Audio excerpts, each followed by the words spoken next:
nesse contexto que a gente vive de violências contra as mulheres e que, como toda lei nova, né, ela vai precisar ser moldada, né, e ser aplicada e ver quais são os reflexos que na prática realmente isso vai acontecer, né, no nosso país. Era um projeto de lei, né? Foi aprovado o projeto de lei. E o que significa na prática? O que a gente pode pensar hoje na prática? Tá, vamos lá.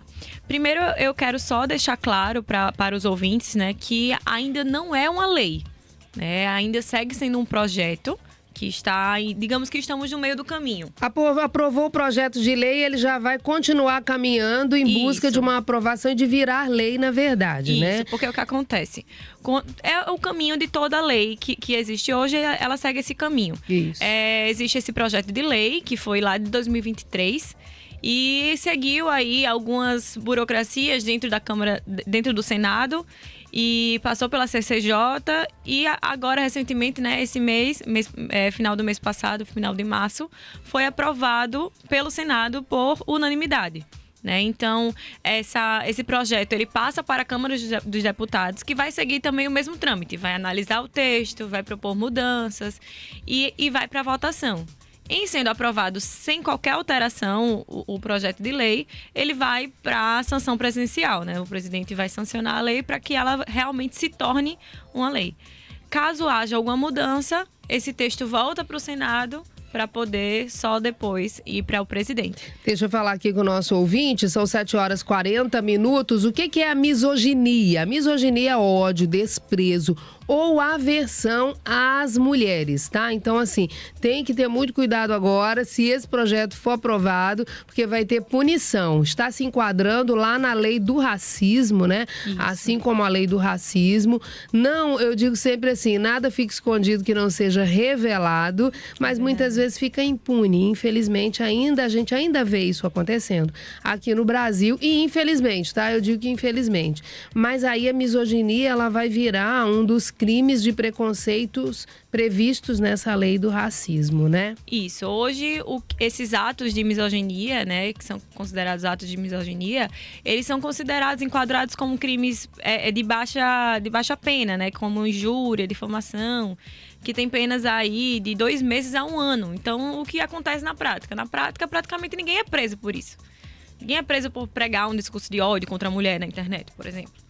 Entendeu? E se essa lei realmente vier a vigorar, ela vai integrar a lei do racismo, né? Então ela vai passar a ter uma pena de 2 a 5 anos, o que já aumenta significativamente aí a possibilidade de repreensão, né, da conduta da pessoa. E quando essa misoginia ela for feita em um contexto de violência doméstica e familiar contra a mulher, essa pena ainda pode ser em dobro. Então vai trazer aí um reflexo. Fora que vai ser inafiançável e imprescritível. Então não é, fui presa, vou pagar ali a minha fiança e vou para casa. Não, isso não vai acontecer. Não vai pagar nada, de né? crime.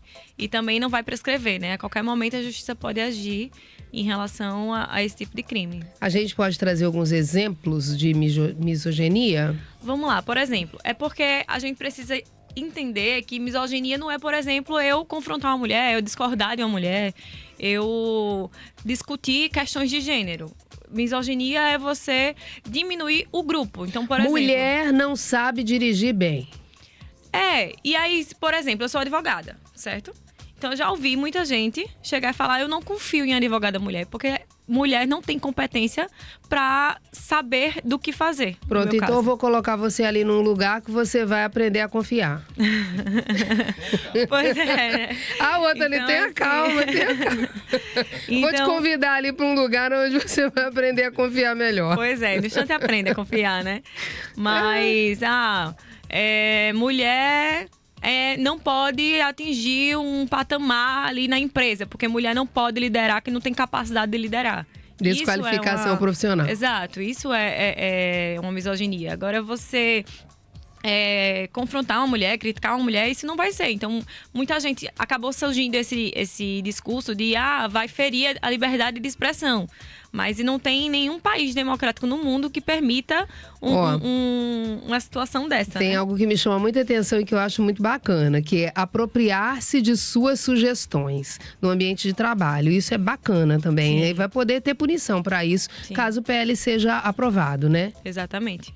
Que é uma coisa que acontece muito, né? A gente sempre vê as mulheres sendo rebaixadas, principalmente no ambiente de trabalho. Eu acho que ou roubadas, né? Porque quando ela dá uma ideia e a pessoa se apropria, gente, isso não tem outro nome a não ser roubo, né? É roubo mesmo, não tem jeito não. E aí, isso já também, os discursos de ódio, né? Essas coisas. A depreciação do corpo da mulher também vai entrar nesses casos de misoginia, né? É porque a gente tá num contexto muito bárbaro, né, digamos assim, em relação às mulheres, em relação à violência contra a mulher. E a gente sabe que a violência, ela não começa na agressão física, né? Ela começa no discurso, no comentário, na reunião familiar, em que você fica calado quando escuta uma situação de assédio. Na brincadeirinha maldosa, né? Mulher boa é mulher que cozinha bem, é mulher bela, recatada do lar. Essas coisinhas vão reforçando um padrão que acaba matando mulheres.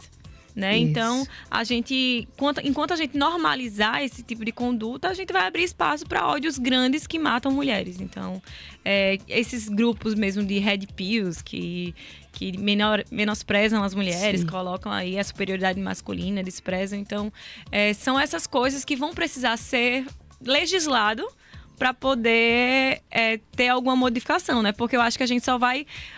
realmente, o nosso objetivo final é que a gente não precise de uma lei que diga que não pode desrespeitar uma mulher. Tá longe isso ainda, viu? Né? Tá longe ainda. Eu tô conversando aqui com a advogada criminalista Caroline Nogueira e ela tá apresentando aí o cenário da misoginia, né? Que pode ser aprovado, pode virar lei, né? O PL já passou pelo Senado e agora continua tramitando aí para que vire lei. Se virar lei, a proposta prevê penas de 2 a 5 anos. A gente vai começar ainda de forma bem leve, viu? Atenção, você que pratica a misoginia, tá leve ainda, 2 a 5 anos, né?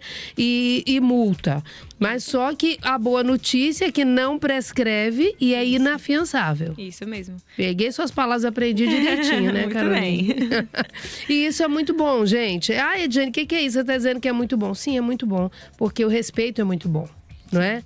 O respeito é muito bom. A igualdade precisa ser verdadeiramente uma realidade. Eu digo que a mulher foi em busca de igualdade e ela encontrou uma desigualdade ainda maior, infelizmente, né? Infelizmente. A gente encontra mulheres que, mas a mulher agora pode trabalhar fora, que tem gente que nasceu agora recentemente e nem conhece essa realidade que já passou lá atrás. Não tem nem noção, né? Não tem nem noção, mas é muito importante conhecer o que passou. Para entender aonde está e entender o que ainda pode melhorar. É assim que se promovem as mudanças, né? Sim, com certeza. E, assim, a gente ainda está muito longe, como a gente falou aqui, do nosso objetivo, né? Mas eu acho que é um passinho de formiguinha, né? Que a gente vai tentando, pelo menos, e mudando essa realidade que está matando aí 4 mulheres por dia no Brasil. É verdade, 7 mil mulheres sério, no né? ano. É isso, a gente pensar que, gente, quando a gente tá aqui batendo esse papo, conversando, eu digo que é bater papo com uma conversa informal, a gente tem a certeza, não é? Não tem questionamento que alguma mulher está sendo agredida nesse momento, né? Pois é. Então, isso é uma realidade, uma triste realidade. E muitas vezes por aquelas pessoas que deveriam estar praticando o amor. São aquelas que mais agridem as mulheres, né? Por isso que é tão cruel, né? Vem de que a gente mais ama. Isso, então assim, é por isso. É a intimidade que gera essa agressão e que não deveria. Deveria gerar mais amor, mas aí o desamor acontece e a agressão acontece e precisa ser punido. Exatamente. A verdade é essa, né? E Com precisa ser punido. Tô esquecendo alguma coisa, Caroline? Não, acredito que é isso. A gente tem que acompanhar aí, né, os próximos passos, se vai haver algum tipo de mudança no texto da lei, mas ter cuidado também com as fake news, né, que a gente escuta muita coisa e a gente precisa ler realmente o projeto e entender o que é que está aí para ser tornado lei, né? Isso mesmo, compreender, gente, é para não perecer por falta de conhecimento, né? Exatamente. Tem que buscar o conhecimento. Doutora Caroline Nogueira, advogada criminalista, conversando com a gente aqui sobre a misoginia. Deixa você livre agora nesse momento. Se tiver redes sociais para que as pessoas bebam numa fonte segura, pode falar e pode falar o que você achar necessário com a nossa audiência para que a gente não economize nada para eles. Gostaria de agradecer mais uma vez pelo convite, dizer aos ouvintes que sempre busquem se informar, sempre busquem o direito de vocês, denunciem situações como esta, né? Não vamos deixar aí na cifra negra, na surdina, situações como esta. Nós não podemos aceitar ser desrespeitadas, né? E como eu falei aqui, o nosso objetivo final é que a gente não precise de uma lei que diga como a gente merece ser tratada, né? Então, quem quiser me seguir nas redes sociais, @Caroline Nogueira, com K e com Y, carolinenog.adv. Então, foi uma satisfação estar aqui com vocês. Que coisa boa. Então, segue lá, viu, gente? Segue lá. E aí você vai ter a oportunidade de conhecer a informação segura e não acreditar em fake news, como ela falou aqui. Isso é muito importante.